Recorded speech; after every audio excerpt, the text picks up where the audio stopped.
This is a game submission from Loren, an English teacher in Tokyo, Japan, and it's called Crazy House. This is a game for groups of between 5 and 20. It works best for junior high school and older. You'll only need some action cards and a timer.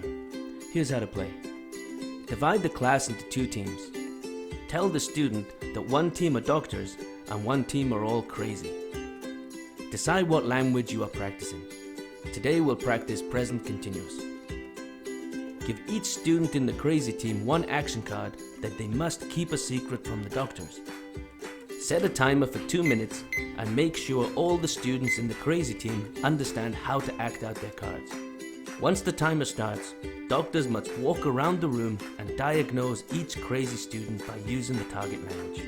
He is cleaning a toilet. She's a witch. She is laughing. Stop when all the students are correctly diagnosed or until 2 minutes are up. Now swap teams and give the new crazy students each a card and play once more. The AGO giveaway winner will be announced on July 1st, 2018. Winners are decided by which video gets the most views, likes and comments across all our media platforms over a 10-day period.